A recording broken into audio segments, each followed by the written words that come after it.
And this story tells about a young man who lived as a peasant in a small village where his job was to dig up the clay. And that's what he did every morning. In fact, all of his family dug clay for the potters, for the artists. They got up in the morning, had their oatmeal and tea, and went out and they worked all day long, digging up the clay. And that was just okay all of his life as he grew up. But one day, his shovel hit upon something hard. His shovel hit upon something hard, and he reached down and got it. It was a shiny, beautiful, beautiful, beautiful stone. Oh, he'd never seen anything like this in all of his clay digging life. He picked it up and polished it off with his hand and left. And he put it in his pocket. So at the end of the day, he went to the nearest town to find out more about it. When he showed to a knowledgeable man that piece of stone that he found when he was digging up clay, that knowledgeable man said, "Oh, that is so valuable. You will never have to dig up clay anymore in your whole life. That is a diamond, a real diamond. You can get much, much money out of it. All you have to do is take it to this and so town across the ocean and have it appraised, and they will give you great money."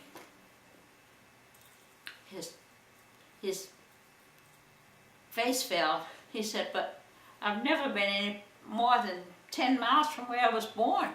How could I go someplace to take this stone and get money?" "I know a person who will take you. See that ship in the distance over there? I know the ship captain, and he will take you free of charge on the ocean if you just show him that stone. He will take you across the ocean." "Oh no, you take it, because I can't go. I have never been anywhere." "No, you have to take it because you found it. It's your stone. Mind you, I'll make a map for you to find that ship. And when you get to that, mind you, that man, that ship captain is a mean old so-and-so. He's so mean. But when he sees that stone, he will smile and he will gladly take you aboard. Here's the map, and you go right along, and it will take a day's journey." So the young man started out. And he got there just before dusk dark. And the captain of that ship was on the shipboard. And as the young man approached the ship, the captain yelled,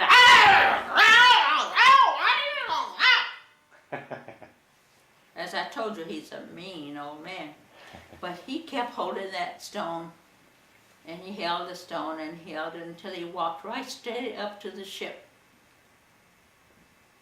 And that old sea captain looked at it. He said, "Where did you get that?" And he told him that he was a clay digger and he had dug it up. "What are you going to do with it?" "What are you going to do with it?" "Well, sir, if it pleases you, sir, I'd like to take it to an appraiser and find out how much it's worth, and then I will give you a portion of what it's worth if you take me there." Of course, of course, of course. "Yes, get on board." And he welcomed him aboard that ship. And they sailed and sailed and sailed. But the very first day, that old captain said, "With a stone that valuable, you'd better not stay in with the regular passengers. You will need to sleep in my own stateroom. And so we will have the ship, we will have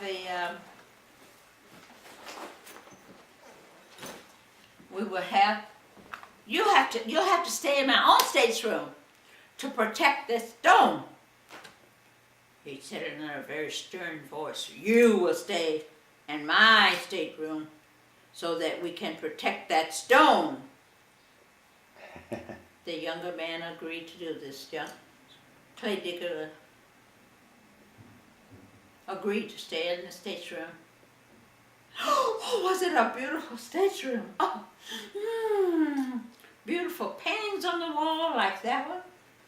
Lovely bed, a big beautiful bed, and real sheets on it. Real sheets. Now, he had never slept in a bed before in his whole life. He'd only slept on the floor, on the ground, with straw. So to him, to sleep in that bed, oh, this wonderful bed, with real sheets. Well, he went to sleep in that bed that night, the first night there, and don't you know, he slept so hard, he slept so fine, that he did not wake up when the cleaning people came to clean their room. He did not wake up until later, and when they cleaned the room, and he finally woke up. The stone was nowhere to be found. I knew that was going to happen. Woo! He couldn't find that stone. Oh, he hastily went to find the cleaning people, and he found them, and he said, where are my supplies? Where are my things that I had on the shelf? And they said, what things? What do you mean? I mean everything that I had on the shelf. Where? Oh, you mean all that garbage? We threw it out in the ocean. Oh my goodness. They had thrown it out in the ocean? That beautiful stone? Oh no. Well, if the ship captain found out that he no longer had the stone, he'd throw him out also.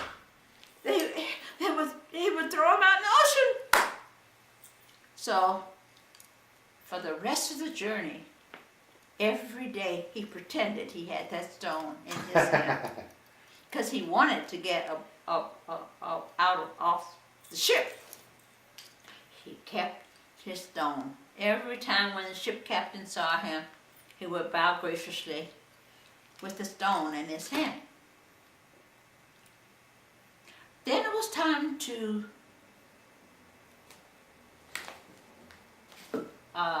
get off the ship. And the younger man was sent for by the sea captain. He was afraid to go. He was afraid that he would know that he didn't have that stone any longer. Oh, I didn't know what to do. But he did graciously, he did politely, obligingly, went to see the sea captain on the very day that they were to land. And the sea captain surprised him by saying, I notice what a wonderful young man you are. You're so gracious and you're always so polite and so kind to me. But everybody knows that I'm a mean old son of a so-and-so, and I will have a difficulty going through customs. So what I want you to do is pretend that this ship belongs to you. Sign the paper here that this ship is yours, and you will have no trouble getting through customs. Well, this was no time to tell him that he no longer had the stone. So he signed the paper that he was the owner of that ship. And they did get through graciously, very quickly, because the sea captain had said they wanted to get through quickly so that he could get his portion of the money from that stone. So they did get through quickly. And I surely do need to practice this story because it's so much and so wonderful. But at any rate, they got through quickly. And just at that time, the old sea captain had a heart attack. and died. And as I said at the beginning, you do not know where your luck is coming from, because he was now the owner of that gracious, luxurious ship. Now I stepped on a pin and the pen bent, and that's the way the story went. I don't know who wrote that book, who wrote that story, but it sure touched my heart. You never know where your luck is coming from, huh?